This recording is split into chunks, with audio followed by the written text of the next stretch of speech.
Selamat pagi dan selamat kembali ke rancangan Sembang-Sembang Albuquerque. Terima kasih kerana sudi meluangkan bersama saya, Muhammad Adi Raikal, dan sebelah kanan saya adalah Ahmad Firdaus akan menjadi hos yang kedua untuk Sembang Albuquerque.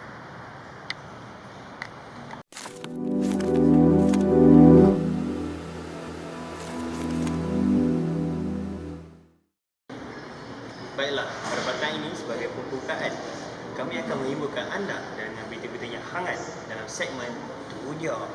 Dan topik yang akan dibincangkan bersama tetamu yang hadir pada hari ini adalah Dasar Pandang ke Timur Laut atau dikenali sebagai DPKT dan kesannya terhadap pembinaan masyarakat Malaysia secara keseluruhan. Wah, dahsyat tu Firdaus. Apa lagi mari kita menjemput tetamu kita. Kesian diorang dah termenung kat luar tu. Mari Okey. kita menjemput diorang. Mari kita berjumpa tetamu, salah seorang tamu kita, nama itu ialah Mimi. Tepuk tangan. Hai, nama saya Fatin Syamini. Saya merupakan panel pertama untuk petang ni. Fatin Syamini, apa pandangan anda atas DPKT? Atau boleh bagi sedikit penerangan berdasarkan pengalaman anda? Berdasarkan kefahaman saya, Dasar Pandang ke Timur merupakan usaha baik dan positif dari pihak Kerajaan Malaysia untuk meningkatkan lagi prestasi pengurusan dan pembangunan di negara ini. Melalui kajian yang telah dibuat oleh pihak Intan, dasar ini telah memberi kesan yang besar terhadap usaha-usaha di atas dan seterusnya dasar ini dapat membantu usaha kerajaan untuk meninggikan prestasi dan daya pengeluaran negara ini. Di samping itu, ianya boleh menjadi asas pewujudan sebuah masyarakat yang dinamik dan progresif. Okay. Soalan saya pula, dalam 4 dasar pandang ke timur KPKT mempunyai sistem 5S, betul? Jadi apakah ciri sistem 5S tersebut? Ciri-ciri sistem 5S bermaksud yang pertama seiri, di mana maksudnya pengasingan, iaitu mengasing atau membuang barang yang tidak diperlukan di tempat kerja. Yang kedua, setot, bermaksud penyusunan mengikut keperluan, iaitu menyusun barang yang diperlukan dengan teratur supaya mudah diambil untuk digunakan.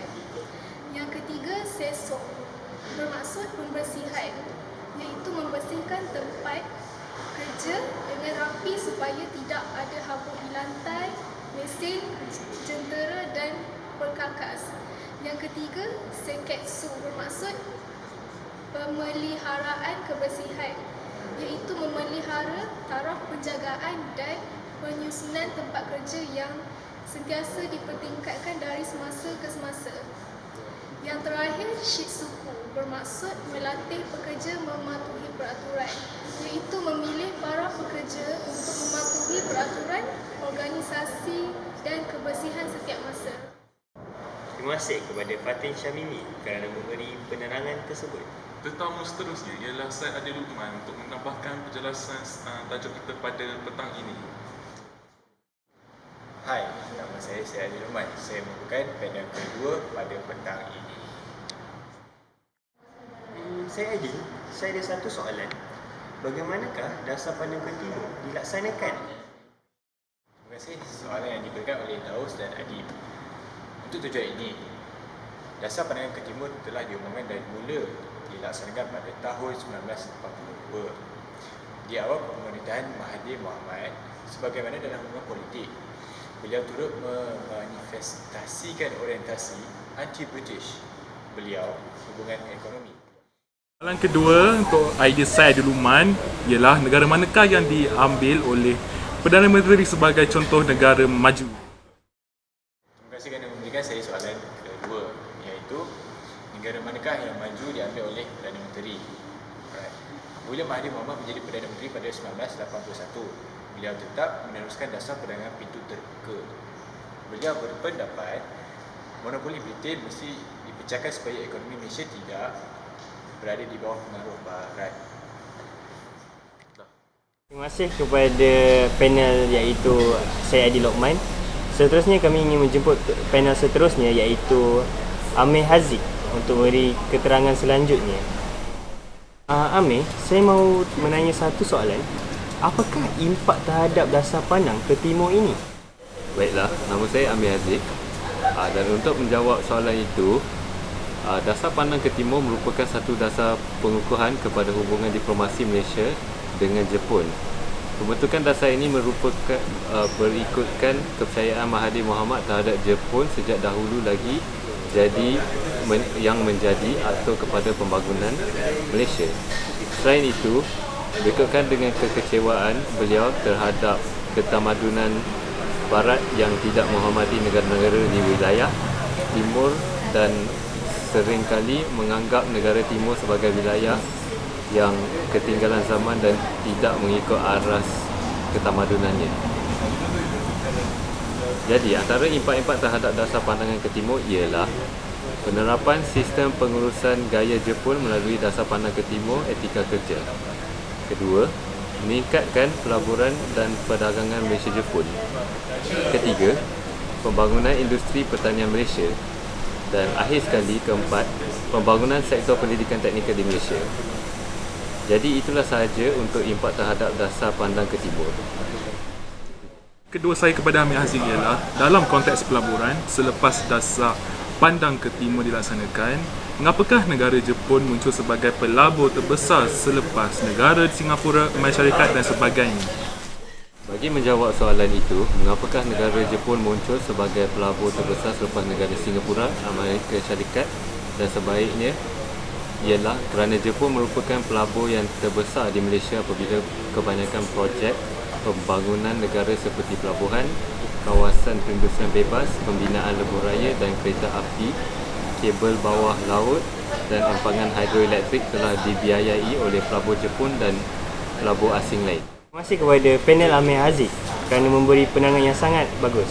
Seterusnya, kami ingin menjemput Amir Syafiq untuk memberi keterangan selanjutnya. Nama saya Muhammad Amir Syafiq. Saya adalah panel yang seterusnya. Bagi menjawab soalan itu, pertanian yang ditubuhkan pada ketika itu adalah sektor penanaman padi.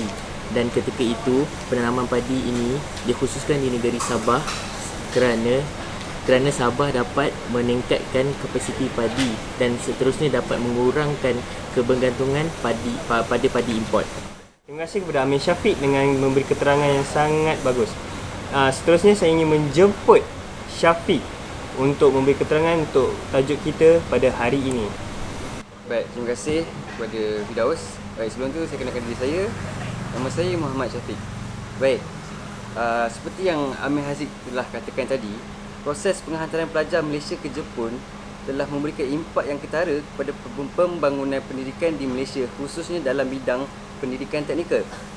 Baik, berbalik kepada soalan tadi.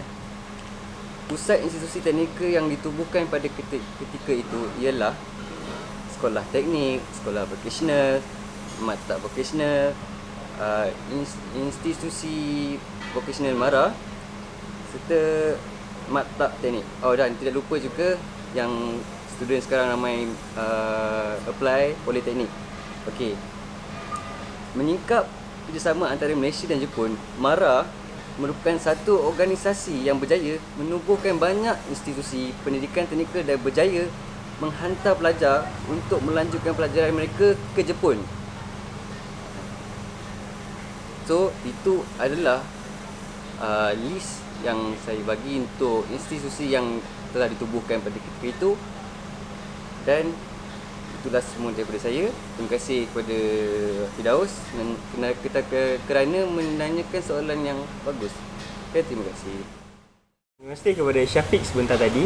Seterusnya saya ingin menjemput panel seterusnya iaitu Ros Zafri yang akan saya menelefon daripada rancangan ini. Ros Zafri, adakah awak menerima daripada panggilan ini?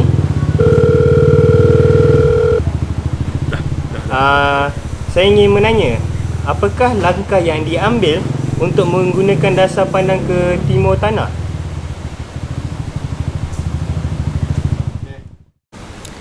Terima kasih kepada Encik Adib Haikal kepada soalan yang Encik tanya, apakah langkah yang diambil untuk menggunakan dasar pandang ke timur?